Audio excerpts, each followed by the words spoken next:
Hello, Max. Hello. Saan tayo papunta ngayon? Saan kami pupunta ngayon? Magka-camping. Kiss. Oh. Let's go!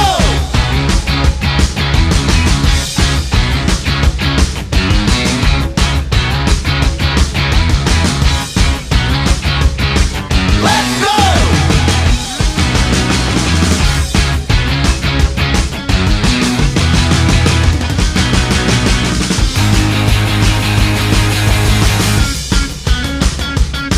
Let's go!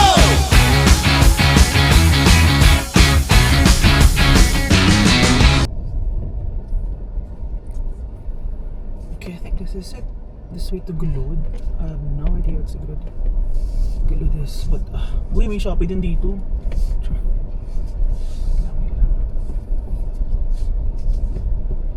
Okay, so medyo muntik na akong maligaw, men. Lang.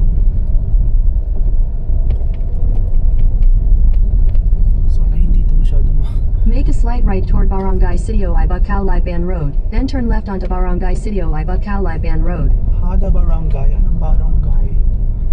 Oh boy, I hope this is not some kind of this way to Gulod.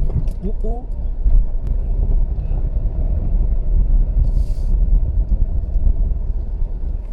Gulod? Why do I keep... Continue on Barangay Sitio Ibacao Liban Road for 1 kilometer. We're so close to our destination right now. So don't worry. Ay, putik!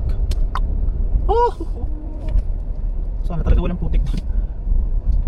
Ito nyo yan? Yan na.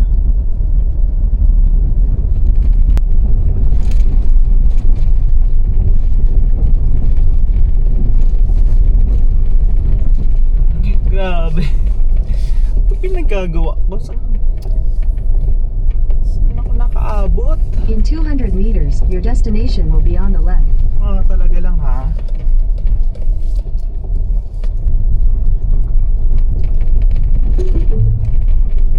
Your destination is on the left.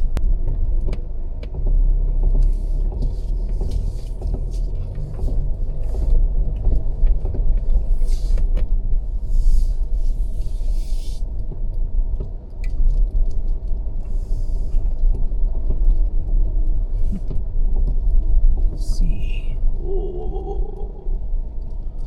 Ano dito ah? Bakit parang ano? Wala masyadong ano. Ako lang ata mag-isa dito eh. Uy, may manok. Ano? Kamami, mag-fried chicken kami.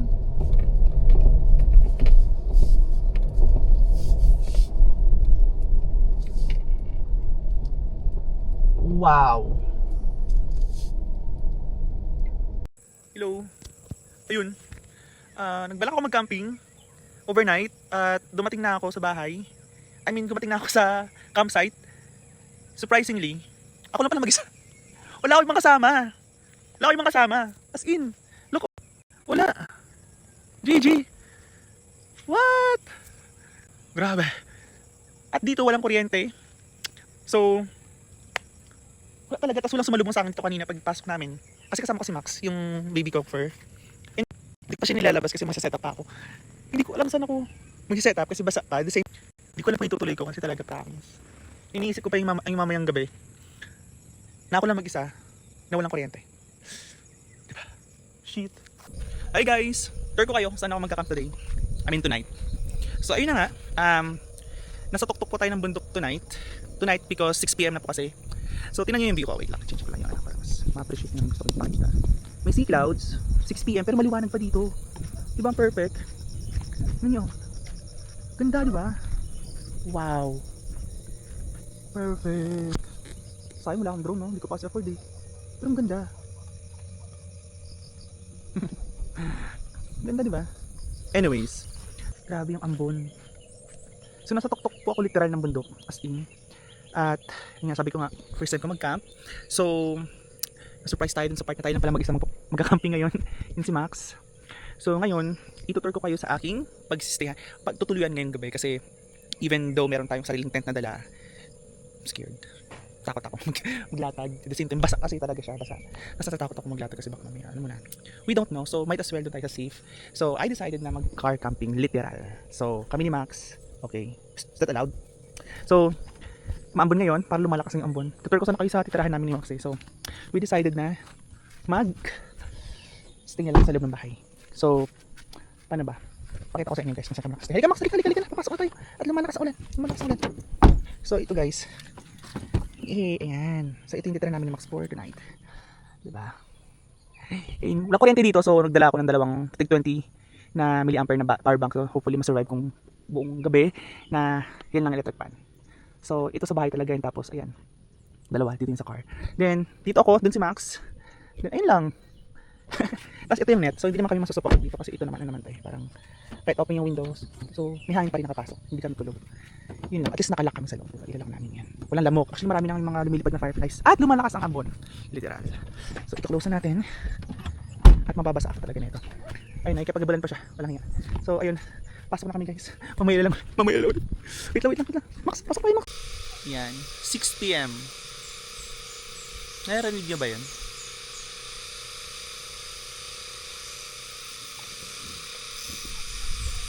Ingay men, ang ingay. Narinig niyo yan? Narinig mo yan?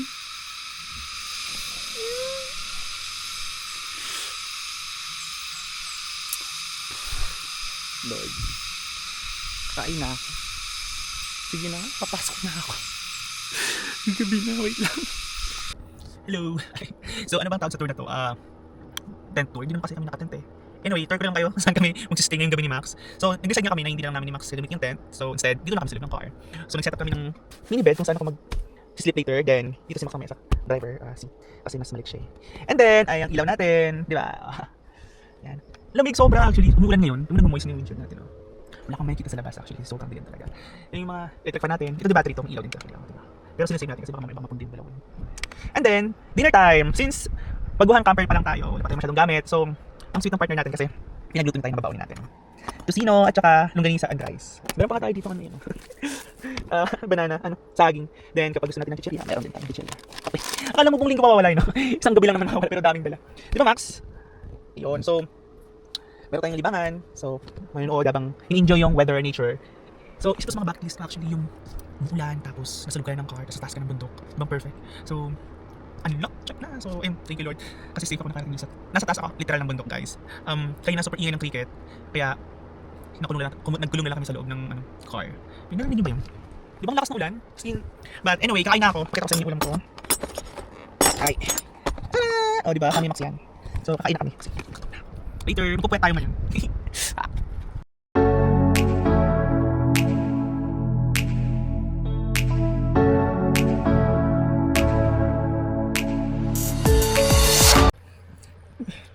Hi guys. Mga 3:20. Nagising kami ni Max. Lakas ng ulan, grabe. Narinig niyo yun? Yung sobrang lakas. Yung patak niya dun sa bubong. Alam mo may tawag yun? May nagland. Over may land. Lakas. Sobrang lamig sa labas. Yung moist sa loob ng windshield. Parang nagtutubig na. Jeez. So feeling ko lamig nga sang, sunrise or sea clouds. Though, kahapon may sea clouds tayo na abutan Max kahit 6 PM na. Ano ba ito adventure ko today? Umuwi na atin pa yung Sagittarius ko. Lobat na yung isa kong baong yung bumbilya, dalawa to. Kasi itong maliwanag is bumibigay na din siya. Baong bibigay na magising ng stress ng umaga tapos taas ka pa na bundok. Ayaw lumabas actually. Ayaw lumabas. Anyway, isa sa mga experience na hindi ko makakalimutan. Nilagay ko sa resume ko actually. Isa sa mga greatest achievement ko. Ewan. Nantok pa ako. Hey guys, good morning. Anong oras na ba ngayon? 5:30. Nakabalik kami ng tulog ni Max. Pero nagising din kami sa ingay ng mga ibon. Tapos umaga na. Loko. Di ba Max? Good morning, sunshine. So, Yeah, try natin pa ng meron sa. Hi guys. Good morning. 5:30 pa lang dito ngayon pero ang ganda na ng panahon. As in, sobra. Nga. Wow. Hi Max! Good morning! We survived. We're now survivors. Sure. There's beautiful and then there's you.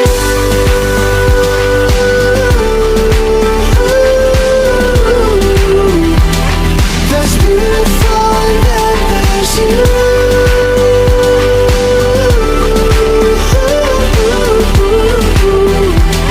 There's beautiful and then there's you.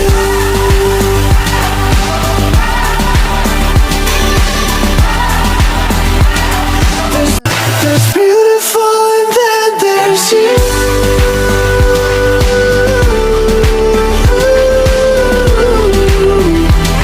There's beautiful and then there's you.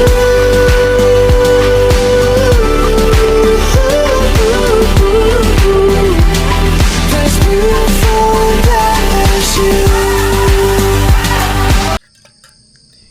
Ito yung masasabi kong ang sarap gumising ng maaga. Sun kiss. Nyo, wow. Hi sun. Hello.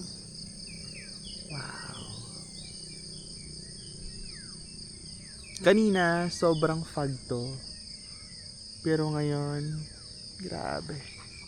Yung nasa bucket list natin. Ganda nung sun, no?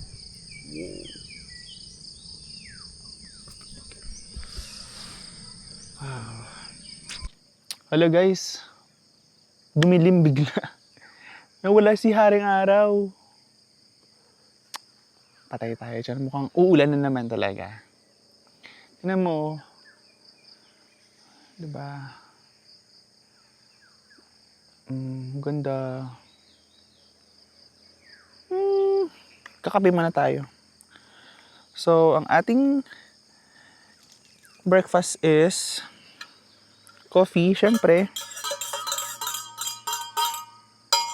At Oreo.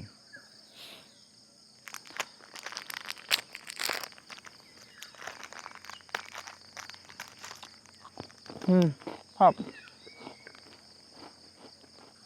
So, yung kasama ko, basa na naman. Pa dyan. Mukhang nag-i-enjoy din naman siya.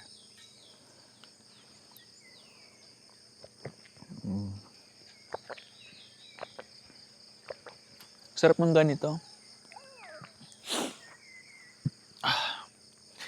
Paminsan-minsan lang. Diba? Madulas nga lang. Nadulas na ako kanina. Let's see kung kaya. Come on. Ayan. Kita niyo ba? Kita ako. Kita. Dumilim. Pangit. Tour ko pa naman sana kayo sa campsite. Mamaya, kapag limiwanag. Kasi, yung panahon parang, bago-bago. I think aambon ng very light and later on, araw naman ulit.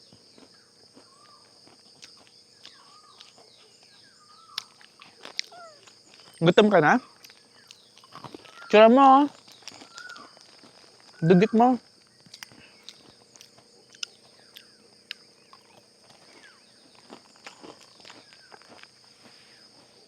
Ito yung tsura niya. Hoy. Pangit mo. Ayun, so it's time for us to go home na. 8 AM pa lang actually. Pero dapat yung checkout ko is siguro mamayang hapon pa. Kasi 4 PM naman ako nakadating dito. Pero I decided na umuwi na. Bored na rin kasi ako. Kami lang ni Max talaga dito. So walang ibang dumating. As pa rin. And hindi na rin talaga umaraw. Makulimlim ang panahon. So yun, nag-enjoy naman kami ni Max. Sobra. And, sure, kaming babalik kami dito. Kasi ito yung magandang campsite. Hindi crowded, mura siya. At the same time, accessible siya sa lahat ng vehicle. Though meron may lubak, pero kaya naman. Especially kapag let's say, hindi ganun ka-ulan, kasi hindi maputik. So, kaya naman siya. Ayun. So, maganda dito guys. Pwede ko siyang i-recommend kasi kaya kung gusto mong magmuni-muni pansamantala, gusto mong maka-escape sa fast life sa Maynila, good choice talaga siya guys. Good choice. Especially na alam mo yun, malapit lang siya, not to mention na mura din siya. So, pasok. Yun, nawawala yung fog. Ay, hindi. Bumalik siya. Kanina, walang fog, pero ngayon tingnan mo na naman. Fog na naman siya. Ayun. No regrets. And I'm so happy na hindi ako nagpadala sa fear ko kahapon kasi siguro mga 30 minutes ko din pinag-isipan kung babalik ba ako o hindi. Kasi nga natatakot ako kasi nga ako lang mag-isa tapos walang ilaw buong gabi. Pero kaya naman. Ayun. Thank you Lord and safe.